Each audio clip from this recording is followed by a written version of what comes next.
Nyawa Perdana Menteri Israel Benjamin Netanyahu saat ini mulai tak aman. Pasalnya pasukan perlawanan di Lebanon Hizbullah mulai menargetkan rumah Netanyahu. Diketahui baru-baru ini sebuah drone menghantam rumah Perdana Menteri Netanyahu di Kaisaria. Pejabat hubungan media Hizbullah, Muhammad Afif, mengonfirmasi pada Selasa 22 Oktober 2024 bahwa mereka bertanggung jawab atas serangan tersebut. Afif menyebut para pejuangnya tak akan berhenti meluncurkan serangan. Apabila penargetan terhadap Netanyahu gagal hari ini, serangan serupa akan terus dilakukan di hari berikutnya. Dia menjelaskan bahwa perlawanan di Lebanon dan sistem kontrol dan koordinasi berjalan dengan baik. Bahkan menurutnya, jalur dukungan militer dan logistik untuk Hizbullah telah kembali seperti semula. Ia lantas memberikan ultimatum kepada pemimpin pendudukan Israel. Dikatakannya mereka akan membalas serangan sesuai tindakan Zionis.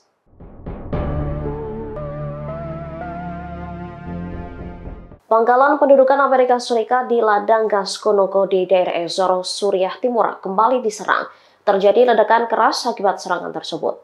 Dikutip dari Al-Mayadin, 6 roket menargetkan pangkalan pendudukan Amerika Serikat pada Senin 21 Oktober 2024. Namun ada 4 roket berhasil mengenai sasarannya di dalam pangkalan militer di ladang gas Konogo. Terutama serangan diklaim mengenai stasiun radar. Salah seorang sumber menyebut ledakan keras terdengar di dalam pangkalan militer Amerika Serikat. Tak lama kemudian, pasukan Amerika melakukan serangan balasan dari ladang gas Konogo. Mereka menargetkan 7 desa di sebelah timur Sungai Efrat yang berada di bawah kendali pemerintah Suriah. Sejumlah desa yang turut menjadi target serangan, mulai dari desa Hatla, Marat, Kasam, dan pinggiran Huwaijat Sakir dan Huwaijat Al-Murai'iyah di pedesaan Deir Ezor.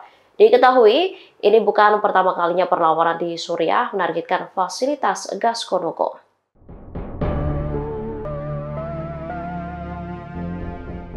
Wilayah Galilea Barat, atas serta Haifa mencekam diterjang rudal dari pasukan perlawanan di Lebanon Hizbullah. Serangan tersebut bahkan memicu sirine di sejumlah wilayah. Dikutip dari The Times of Israel, Hizbullah disebut meluncurkan total sekitar 170 roket ke Israel. Militer rezim Zionis mengklaim menembak jatuh beberapa roket. Sementara roket yang lolos menghantam wilayah terbuka hingga rumah warga.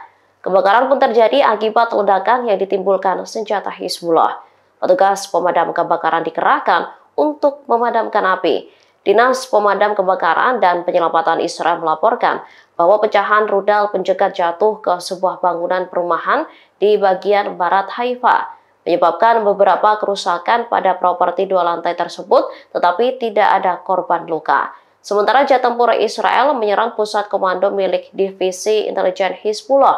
Selain itu, mereka turut menargetkan lokasi pembuatan senjata bawah tanah di Beirut pada Minggu 20 Oktober 2024 pagi. Serangan terpisah di Lebanon Selatan menargetkan dan menewaskan 3 tokoh terkemuka Hizbullah.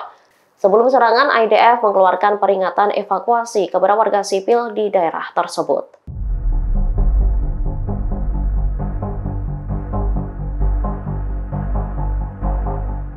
Hari ini Rabu 23 Oktober 2024, pasukan perlawanan di Lebanon Hizbullah melakukan sejumlah operasi penyerangan. Salah satu yang menjadi target serangan merupakan pangkalan Glilot dari unit intelijen militer 8200 yang berada di pinggiran Tel Aviv. Dikutip dari Al-Mayadin, operasi ini diluncurkan dalam serangkaian operasi Khaibar. Tujuannya untuk mendukung rakyat Palestina dan membalas pembantaian yang dilakukan Zionis. Pangkalan Glilot sendiri diserang pada pukul 8 pagi waktu setempat. Sementara pukul 9.20, perlawanan menargetkan pertemuan tentara pendudukan Israel antara kota Adisa dan Raptirtin dengan sebuah rudal. Hanya berjarak 10 menit, Mujahidin kembali menargetkan pertemuan pendudukan di wilayah yang sama. Menurut media Israel, ada korban luka akibat pecahan roket yang jatuh di Herzliya, utara Tel Aviv. Selain adanya korban luka, serangan Hizbullah juga menyebabkan kerusakan di sejumlah titik. Salvo rudal besar dan berat yang diluncurkan ke wilayah pendudukan menyebabkan sirine meraung-raung.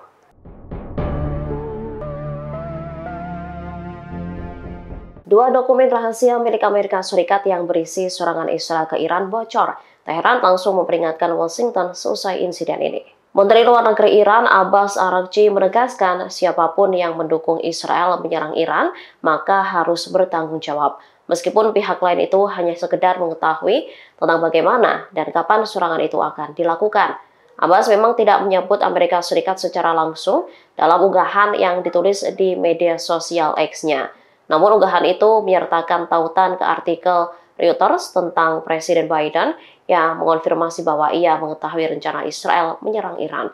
Diketahui dua dokumen rahasia ini berisi penjelasan atas penilaian Amerika Serikat terkait rencana Israel untuk menyerang Iran. Ketua DPR Amerika Serikat Mike Johnson pada Minggu 20 Oktober mengakui adanya kebocoran data tersebut. Publikasi itu menggambarkan citra satelit yang memperlihatkan Israel tengah memindahkan aset militer sebagai persiapan untuk menanggapi serangan ratusan rudal Iran pada 1 Oktober lalu. Satu dokumen yang bocor memperlihatkan informasi yang merujuk pada kemampuan nuklir Israel yang tidak pernah diakui secara resmi oleh Amerika maupun Israel. Johnson lantas menyebut kebocoran tersebut sangat memprihatinkan. Saat ini pihak Amerika Serikat tengah melakukan penyelidikan soal penyebab dan siapa pihak yang membocorkannya.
Download Tribun X sekarang, menghadirkan lokal menjadi Indonesia.